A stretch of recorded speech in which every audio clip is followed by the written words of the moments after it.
Problem solve करेंगे students हम। Introduction to pressure से रिलेटेड हमारे पास स्टेटमेंट है, a uniform rectangular block of would 20 centimeter multiplied by 7.5 centimeter multiplied by 7.5 centimeter and of mass 1000 grams stands on a horizontal surface with its longest edge vertical. Find the pressure exerted by the block on the surface and the density of the wood. अब students इस statement के मुताबिक आपको एक uniform rectangular block जो है वो दिखाया जा रहा है फिगर में। जैसे कि आप देख सकते हैं कि यूनिफॉर्म रेक्टेंगुलर ब्लॉक की डायमेंशंस दी गई हैं हमें, क्योंकि हम जानते हैं कि हमारे पास जो है ये 3 डायमेंशन होगा, यानी कि एक्स, वाई और जी तीनों एक्सेस में उसकी कुछ ना कुछ लेंथ जो है उसकी वो एग्जिस्ट कर रही है। जिस तरह से 20 सेंटीमीटर, 7.5 सेंटीमीटर और 7.5 सेंटीमीटर जो है वो तीनों डायमेंशन में उसकी लेंथ गिवन है हमें, और उसका मास भी हमें गिवन है जो कि 1000 ग्राम है। अब इससे हम डाटा जो कलेक्ट कर सकते हैं वो हमें लिख लेती हूँ। हमारे पास डाटा जो है स्टूडेंट्स, सबसे पहले हमें वॉल्यूम दिया गया है, यानी कि वॉल्यूम हमारे पास जो होता है वो उसका क्या फॉर्मूला हमने पढ़ रखा है, वॉल्यूम जो है length multiply by width multiply by height. ठीक है, यानी कि length multiply by width multiply by height जो हमारे पास 3 डायमेंशन है उसमें इसकी जो मतलब कि लेंथ आ जाती है वो हमारे पास वॉल्यूम कहलाता है। ठीक है, तो हमारे पास कितनी है, 20 centimetre multiply by 7.5 centimetre multiply by 7.5 centimetre. ठीक है, ये हमारे पास वॉल्यूम आ गया, और मास भी हमें गिवन है इसका, वो हमारे पास कितना है 1000 ग्राम्स। अच्छा, अब मैंने रेक्टेंगुलर ब्लॉक जो आपको फिगर में दिखा रही हूँ वो इस तरह का मतलब कि इस शेप में क्यों है, मतलब कि हमने उसको इस तरह से क्यों नहीं रखा, यानी कि हॉरिजॉन्टल में उसकी जो लॉन्गेस्ट एज है यानी कि लॉन्गेस्ट उसकी जो विड्थ है उसको हमने इस डायरेक्शन में क्यों नहीं रखा है। इस वजह से स्टूडेंट्स, क्योंकि हमारे स्टेटमेंट में जो रेक्टेंगुलर ब्लॉक गिवन है उसमें ये स्पेसिफिकेशन गिवन है कि उसका जो लॉन्गेस्ट एज है वो वर्टिकल होना चाहिए। अब ये इस लाइन को जो मैं हाईलाइट कर रही हूँ इसकी रीजन क्या है स्टूडेंट्स, की लॉन्गेस्ट एज वर्टिकल होना चाहिए। तो आप देख सकते हैं कि यहाँ जो इसका लॉन्गेस्ट एज है वो वर्टिकल डायरेक्शन में है, यानी कि अगर हम देखें स्टूडेंट्स कि हम जो एक्सिस बनाते हैं उसमें हमारे पास ये हॉरिजॉन्टल एक्सिस कहलाते हैं जो हमारे पास एक्स एक्सिस होते हैं, और ये हमारे पास वर्टिकल एक्सिस, अगर फॉर एग्जांपल मैं वाई एक्सिस भी कह सकती हूँ, और फिर ये वाला जो कोऑर्डिनेट होते हैं हमारे पास जी एक्सिस कहलाता है। ठीक है, तो अगर हम वर्टिकल डायरेक्शन में देखें, यानी कि ये वर्टिकल डायरेक्शन है, तो वर्टिकल डायरेक्शन में उसने कहा है कि उसका लॉन्गेस्ट एज आना चाहिए, तो उसका लॉन्गेस्ट एज इस वजह से मैंने इस डायरेक्शन में शो किया। अब अगर हम देखें कि हमने क्या फाइंड आउट करना है स्टूडेंट्स, हमने एक तो pressure exerted by the block on the surface, यानी कि अगर यहाँ मैं एक सरफेस ड्रॉ करूँ, ब्राउन कलर से मैं एक सरफेस ड्रॉ कर देती हूँ, ये अगर मेरे पास इसकी सरफेस है तो सरफेस पे मैंने ये देखना है कि ये कितना प्रेशर जो है वो एक्सर्ट कर रही है, ये ब्लॉक कितना प्रेशर एक्सर्ट कर रहा है सरफेस पे। और फिर उसके बाद अगर हम देखें कि जिस तरह से अगर हम यहाँ मैं ड्रॉ कर देती हूँ कि हमारे पास प्रेशर, हमारे पास एक अननोन है, और डेंसिटी भी हमने फाइंड आउट करनी है, डेंसिटी ऑफ द वुड। अब स्टूडेंट हम सोल्यूशन की तरफ आते हैं कि हम किस तरह से प्रेशर फाइंड आउट करेंगे और फिर हम डेंसिटी किस तरह से फाइंड आउट करेंगे। सोल्यूशन क्या होगा हमारे पास इस प्रॉब्लम का।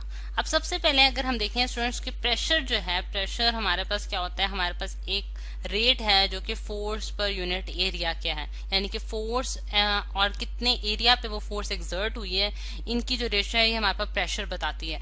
अच्छा, अब अगर हम यहाँ देखें स्टूडेंट्स तो हमारे पास ये जिस तरह से ब्लॉक है, इसकी ये जो फोर्स एक्सर्ट कर रहा है ग्राउंड पे, अगर मैं उसको डिनोट करूंगी, यानी कि ये अपने सेंटर से जो है अपना वेट है वो डाउनवर्ड डायरेक्शन में एक्सर्ट कर रहा है, और इस सरफेस के ऊपर, यानी कि ये अगर सरफेस है तो इसके ऊपर डाउनवर्ड डायरेक्शन में अपना वेट एक्सर्ट कर रहा है, और यही जो वो फोर्स है जो कि ये ग्राउंड पे लगा रहा है। ठीक है, यानी कि आपने जिस तरह से स्टेटमेंट में पढ़ रहे हैं, दोबारा से मैं स्टेटमेंट का पढ़ देती हूँ कि हमने क्या फाइंड आउट करना है, pressure exerted on the block on the surface. अब अगर आप देखें ऑन द सरफेस के ऊपर ये ब्लॉक जो है वो क्या, कौन सी फोर्स एक्सर्ट कर रहा है, वेट एक्सर्ट कर रहा है, अपना वजन जो है उसके ऊपर लगा रहा है, और वेट जो होता है वो हमारे पास क्या होता है, mg के बराबर होता है। तो मैं यहाँ लिख सकती हूँ कि f की बजाय जो है वो हम वेट लिख सकते हैं जो कि हमारा mg के बराबर है, और एरिया जो है वो हमने देखना है इसका क्या होगा। अब एरिया जो कि इन कॉन्टेक्ट है सरफेस के साथ, तो वो आप देख सकते हैं कि वो हमारे पास ये वाला एरिया है, यानी कि अब ये हमारे पास एक स्क्वायर है जो कि सरफेस के साथ इन कॉन्टेक्ट है। अब स्क्वायर का जो हमने एरिया निकालना है तो वो हमारे पास किसके बराबर होता है, वो हमारे पास लेंथ मल्टीप्लाई बाय विड्थ के बराबर होता है, लेंथ मल्टीप्लाई बाय विड्थ। तो इस केस में अगर हम देखें स्टूडेंट्स कि अगर मैं इसको शो करूं तो मेरे पास ये जिस तरह से उसने कहा है कि हमारे पास पास लॉन्गेस्ट एज जो होगा वो हमारे पास यानी कि इस 3 डायमेंशंस जो उसने हमें दिए हैं उसमें जो लॉन्गेस्ट एज है वो वर्टिकल के लॉन्ग है। तो अगर आप देखें तो कि जो 3 डायमेंशन है उसमें हमारे पास सबसे ज्यादा बड़ी डायमेंशन इसके 20 है, एक 7.5 है और दूसरी भी 7.5 है। तो 20 जो है वो सबसे बड़ी है। तो इस वजह से जो लॉन्गेस्ट एज है जिस तरह से हमें फिगर में भी नजर आ रहा है वो 20 होगा। और फिर ये वाली जो आपकी विड्थ है ये आपके पास 7.5 होगी और ये भी आपके पास 7.5 होगी, क्योंकि ये जो नीचे वाली बेस है हमारे पास इस रेक्टेंगुलर की स्टूडेंट्स ये एक बिल्कुल स्क्वायर है, जिसकी वजह से हम ये कह सकते हैं कि इसकी लेंथ और विड्थ बराबर है। तो एरिया ऑफ द स्क्वायर जो होता है वो हमारे पास किस तरह होता है, एल स्क्वायर भी आप उसे कह सकते हैं, या फिर आप लेंथ मल्टीप्लाई बाय विड्थ जो है वो आपके पास एल स्क्वायर बना देगी, यानी कि एल स्क्वायर भी आप इसको लिख सकते हैं। तो अगर इसको मैं एल स्क्वायर लिख देती हूँ स्टूडेंट्स तो मेरे पास एरिया क्या आ जाएगा, एरिया जो है 7.5 सेंटीमीटर मल्टीप्लाई बाय 7.5 सेंटीमीटर आ जाएगा।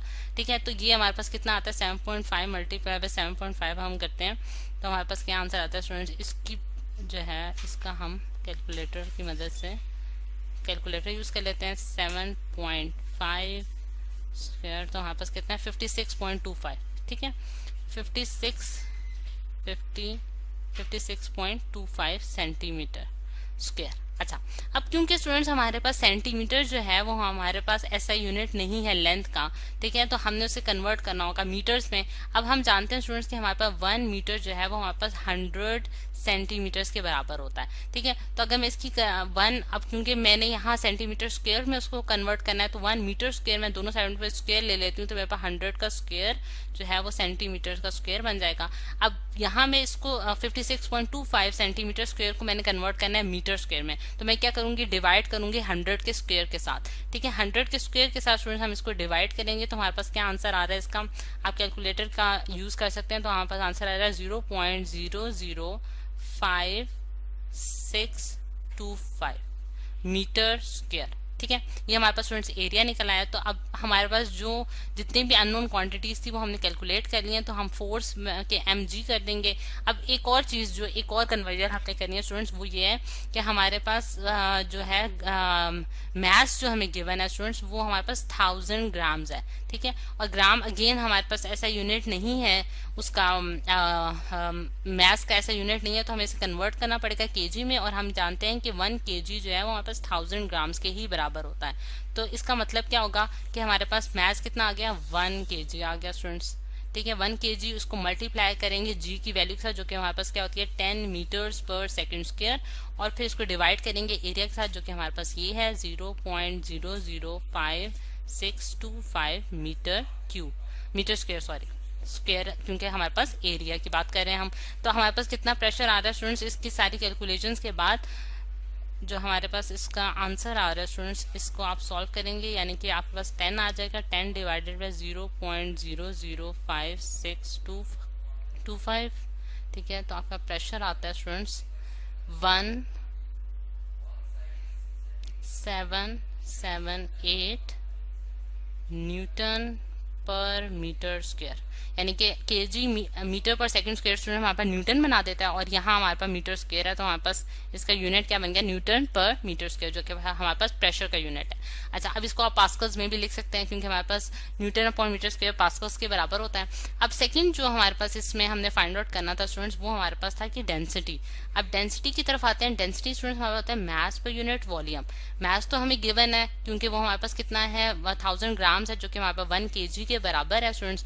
तो हम क्या लिख सकते हैं कि मास तो हमें मालूम है लेकिन वॉल्यूम जो है वो भी हमें मालूम है, लेकिन वो हमारे पास सेंटीमीटर्स में है, तो उसको हमने कन्वर्ट करना होगा मीटर्स में। ठीक है, तो अब हम जानते हैं कि हमारे पास 1 मीटर क्यूब जो है वो हमारे पास किसके बराबर होता है 100 का क्यूब इंटू सेंटीमीटर क्यूब। ठीक है, तो हम यहाँ जो है यानी कि अगर मैं वॉल्यूम की तरफ आऊँ तो वॉल्यूम हमें ये गिवन था।